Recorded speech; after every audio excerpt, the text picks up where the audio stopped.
Hello friends, welcome to Economic Darpan. Friends, today we will discuss International Monetary Fund, which is an international economic organization. So let's start International Monetary Fund. But before that, do share, like and subscribe Economic Darpan channel. Let's talk about its introduction.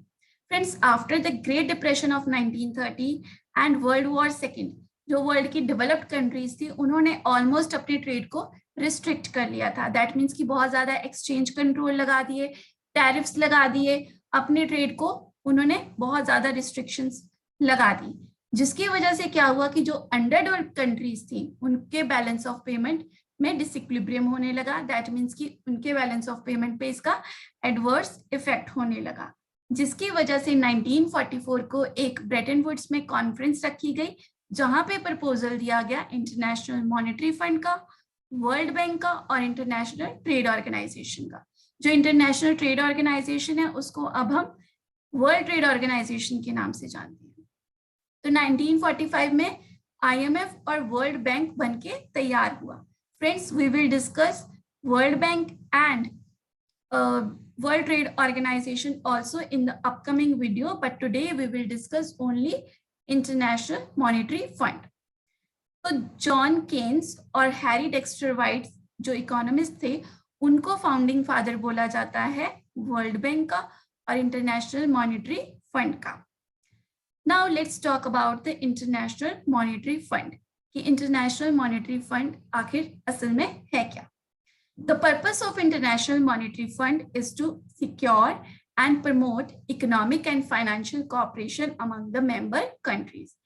जो countries जो इनकी member countries हैं international monetary fund की, उनके बीच में ये economic और financial cooperation को प्रमोट करता है। ओके, लेकिन आईएमएफ का मेन पर्पस क्या है, क्यों ये इस्टेब्लिश किया गया?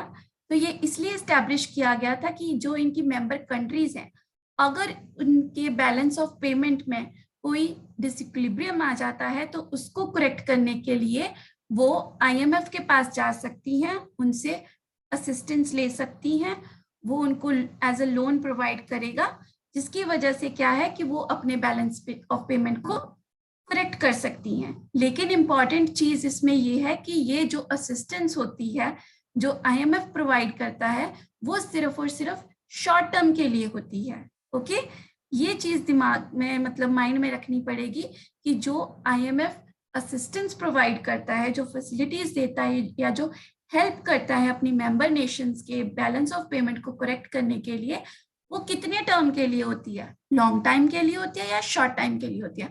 तो ये सिर्फ शॉर्ट टर्म के लिए होती है। Okay, this is very important.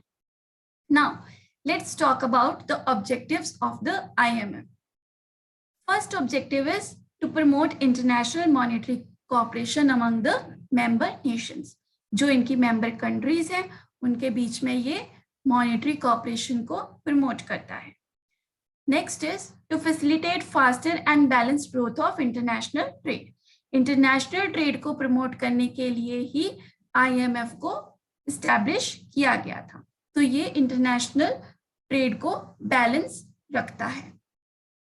Next is to eliminate or reduce exchange control imposed by the member nations. जब इनकी IMF की जो member nations होती हैं, जब वो एक दूसरे के साथ ट्रेड करती हैं, व्यापार करती हैं, तो जो ट्रेड रिस्ट्रिक्शंस होते हैं या एक्सचेंज कंट्रोल होते हैं वो अपनी कंट्रीज के लिए वो एलिमिनेट कर देती हैं, या फिर अगर लगाती भी हैं तो वो बहुत कम मात्रा में, क्वांटिटी में लगाती हैं ट्रेड रिस्ट्रिक्शंस को। Next is to promote the flow of capital from developed to developing nations. IMF ensure करता है कि जो डेवलप्ड कंट्रीज हैं वो डेवलपिंग कंट्रीज की मदद करें। Next is to solve the problem of international liquidity. तो इंटरनेशनल मॉनेटरी फंड क्या है कि IMF के पास ये सारी कंट्रीज की जो करेंसीज है उनका फंड तैयार होता है, जिसकी वजह से इंटरनेशनल लिक्विडिटी की जो प्रॉब्लम है वो कम हो जाती है। ओके, किसी भी कंट्री को अगर इसकी मेंबर कंट्री को दूसरी कंट्री की करेंसी चाहिए तो वो इसके पास आईएमएफ के पास जाएगा, तो वो उनसे ये करेंसी खरीद सकते हैं। Okay, now let's talk about the functions of the IMF. Functions of the IMF में फर्स्ट क्या है, bringing stability in exchange rate. ये हमने कर लिया कि जो भी मेंबर कंट्रीज हैं वो जब ट्रेड करती हैं एक दूसरे के साथ तो वो एक्सचेंज रेट जो है वो उसमें स्टेबिलिटी लेके आती हैं। IMF उसमें स्टेबिलिटी लेके आता है। दैट मीन्स कि IMF एम्फेसाइज करता है कि वो इंश्योर करें कि अगर किसी कंट्री ने अपनी करेंसी को डीवैल्यू करना है, मतलब डिवैल्यूएशन देनी है, तो वो कहाँ तक कर सकती है। अगर उन्होंने एक्सचेंज रेट पे कुछ रिस्ट्रिक्शंस लगानी है तो वो कहाँ तक लगा सकती हैं। तो IMF का फर्स्ट फंक्शन क्या हो गया कि ये लेके आता है स्टेबिलिटी को एक्सचेंज रेट में। Okay, next is correcting balance of payment disequilibrium. ये भी हमने देखा है कि अगर इनकी मेंबर नेशंस के बैलेंस ऑफ पेमेंट में अगर कोई डिसइक्विलिब्रियम आ जाता है, दैट मीन्स कि डेफिसिट आ जाते हैं, तो वो शॉर्ट पीरियड के लिए IMF से असिस्टेंस ले सकता है। IMF उनको जो है लोन प्रोवाइड कर देती है foreign currencies to the member nations. Okay, next is determining par value.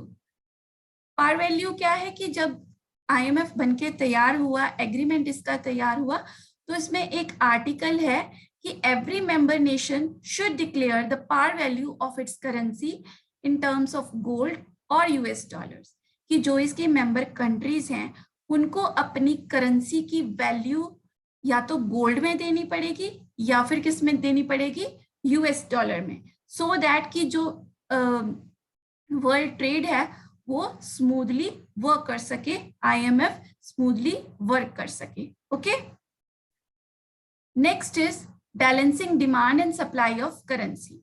International monetary का इंपॉर्टेंट फंक्शन क्या है कि ये मेंटेन करता है बैलेंस को, डिमांड और सप्लाई के बैलेंस को। ओके, कि अलग अलग कंट्रीज की करेंसीज इनके पास पड़ी हुई होती हैं, तो ये उसकी करेंसीज की डिमांड और सप्लाई को बैलेंस करता है। ओके, ये सबसे ज्यादा इंपॉर्टेंट फंक्शन है इंटरनेशनल मॉनेटरी फंड का। अब इंटरनेशनल मॉनेटरी फंड क्या कर सकता है कि मान लो अगर किसी करेंसी की डिमांड बहुत ज्यादा हो गई है तो उसको डिमांड को कंट्रोल करने के लिए क्या IMF क्या करेगा, उसको स्कार्स करेंसी डिक्लेयर कर देगा। और अगर किसी करेंसी की जो सप्लाई को इन्होंने इंक्रीज करना है तो वो क्या करेगा, IMF क्या करेगा, उस कंट्री की करेंसी को वो परचेज कर लेगा सो दैट कि वो उसकी सप्लाई को इंक्रीज कर सके। इसी तरह ये बैलेंस बना के रखता है डिफरेंट कंट्रीज की करेंसीज के बीच में। Okay, next is to reduce trade restrictions, कि ये जो मेंबर कंट्रीज हैं उनके बीच में जो ट्रेड रिस्ट्रिक्शंस हैं या बैरियर्स हैं या फिर उन्होंने जो टैरिफ्स लगाए हैं उनको ये बहुत कम कर देता है, बहुत मतलब रिड्यूस कर देता है टैरिफ्स को लगभग, सो दैट कि जो इनकी मेंबर कंट्रीज हैं वो एक दूसरे के साथ कोऑपरेट करके ट्रेड कर सके। Okay, last is providing credit facilities. IMF क्या करता है कि ये क्रेडिट फैसिलिटीज प्रोवाइड करता है। क्रेडिट फैसिलिटी जो ऑफर करता है ये, उसमें क्या होता है कि ये इसमें इंक्लूड होता है बेसिक क्रेडिट फैसिलिटी या फिर extended fund facility for a period of 3 years। कम से कम ये 3 सालों के लिए क्रेडिट फैसिलिटी को प्रोवाइड करता है। Okay, at last we can say that the functions of the IMF can be grouped into 3 heads। First क्या आ गया था, फाइनेंशियल। ये फाइनेंशियल असिस्टेंस देता है to correct the balance of payment. ये सिर्फ शॉर्ट पीरियड के लिए होता है या फिर ज्यादा से ज्यादा ये मीडियम पीरियड के लिए होता है। ओके, लॉन्ग टर्म के लिए नहीं होता। Next is regulatory function. Regulatory functions में क्या है कि ये मतलब एज अ कंट्रोलर भी काम करता है। ये कोड ऑफ कंडक्ट को ये अलग अलग आर्टिकल्स बना के रखता है, जिस अलग अलग शर्तें और प्रिंसिपल्स बना के रखता है जिसको मेंबर कंट्री को मानना पड़ता है। Okay, now next is consultative functions. Consultative क्या है, ये टेक्निकल कंसल्टेंसी और काउंसलिंग फंक्शन भी प्रोवाइड करता है अपने मेंबर नेशंस को। So this was all about the IMF. In next video, we will discuss World Trade Organization and World Bank also. So till then, stay tuned and stay updated with Economic Darpan channel.